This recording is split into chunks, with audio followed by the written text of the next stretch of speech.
Welcome to this special video for celebrating my halfway point in the experience in Austria. For this, I've decided to make an Austria review, starting from the favorite city in Austria in general, Eisenstadt.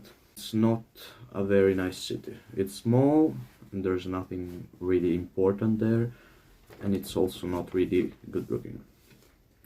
Then St. Pölten, again small city, nice architecture, but it's too small, there's nothing to do.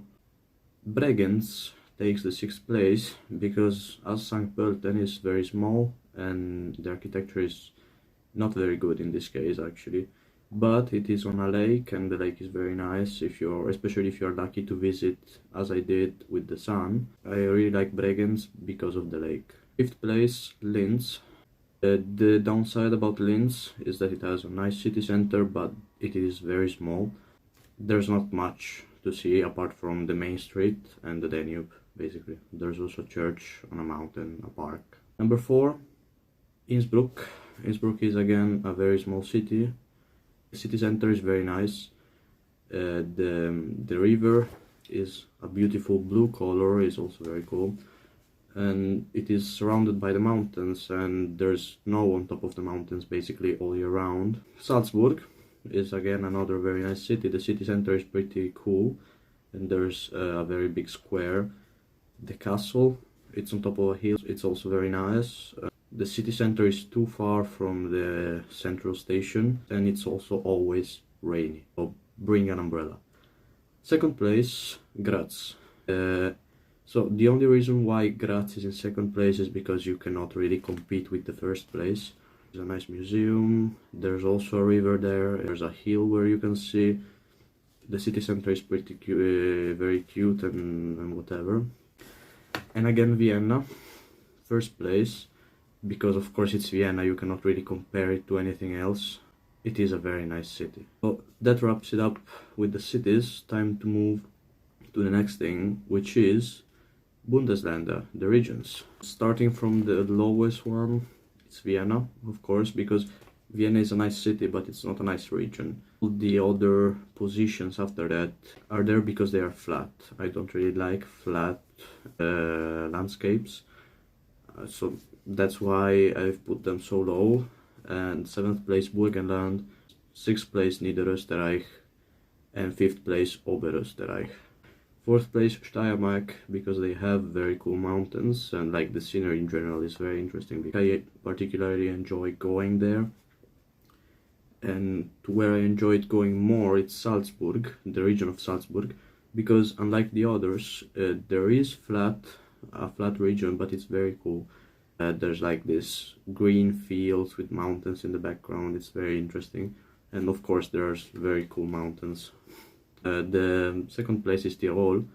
Tyrol, of course, is basically 100% mountains, but the problem with Tyrol is that the valleys feel very narrow. You feel crushed by the mountains because they are very, very tall and very close together, so like it feels as if you are in a hole. The 1st place is again a mountainous region, but unlike Tyrol, it has very large valleys and then mountains on each side, and then of course there's lakes, there's rivers, and it feels overall all around fantastic. When I was there I was extremely impressed, and that region is Vorarlberg. I absolutely enjoyed Vorarlberg. If it wasn't like 600 kilometers away I would kindly go there once more.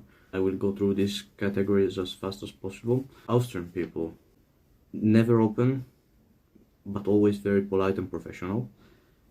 They don't really like small talk, and they are not really able to make small talk. If you manage to hit the right topic, they become very open people and they talk a lot, and they are very smart people, and they make, on average, very good conversation partners. Being a foreigner in Austria, I didn't encounter any problem with racism because I'm from Italy and Austrian people love Italy. They are absolutely fond of the Italian culture and they actually know quite a lot about Italy. Affordability, the food is the same price basically.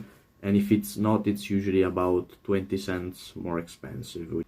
What's very good about Austria is that they have fantastic student deals. Basically all the museums either have a student discount or are completely free for people under 19, and you can get basically a ticket that lets you travel with every type of public transport in certain regions for 80 euros. Food. It is very good if you like meat and potatoes, because it's usually either meat or potatoes, or cheese, or meat, cheese and potatoes.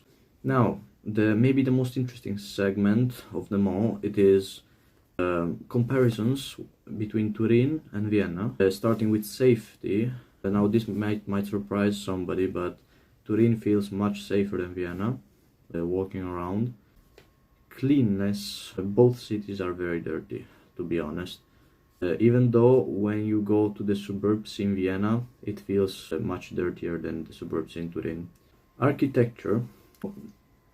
Personally, I prefer more the city center of Turin, but it's also to be considered that going in the suburbs of Turin, you get this old 80s, 90s, 50s architecture, and basically every city in Italy has suburbs built like that, especially the cities in the north that experienced migration from the south and needed to build houses fast. On the other side, Vienna, the buildings are much more different between each other and are usually better than the buildings in Turin.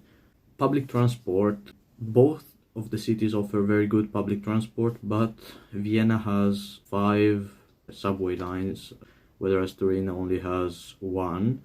Micromobility, like scooters and bikes, whatever, Vienna is much better off. They have much more cycling lanes, they are often separated from normal traffic, it feels safer, and they have a better bike infrastructure, and it feels easier and safer to go around with the bicycle. Cultural shocks. Every Saturday at midday exactly, a siren just randomly starts to sound. If you go in a normal place in Austria, you are probably going to hear this, and it's supposed to be a siren in case of an emergency that they test in order to see if it works. People drive very, very badly. People that are absolutely incapable of driving or go incredibly fast in places they shouldn't go fast. Or like generally the traffic is more keen to follow rules like stopping for pedestrians or like traffic lights and whatever, but it's much more chaotic in any other sense. School, no teacher refers to their students with the surname. All of them are called by name. I never heard in like 5 months I've been here a teacher shouting at the class. Another thing, in Austria, people drink too much alcohol. It's something incredible. I don't know how they can drink so much alcohol, but like you just walk around the city, especially at night, and you just see random people trying to find their way to their places, completely drunk. I guess that's the consequences of having legal alcohol at 16 years old of age. Dogs are not allowed in basically any stores, have to pay extra to get in public transport, and even if they do, they always have to wear like a mouth protection in order to not bite people, and they always need to be on a leash, no matter what. Another thing that I would like to disclose is my favorite sentence that I heard a lot of times, and that fills me with joy every time I hear it, which is something around the lines of, you came here to learn German, so I am going to speak only German to you.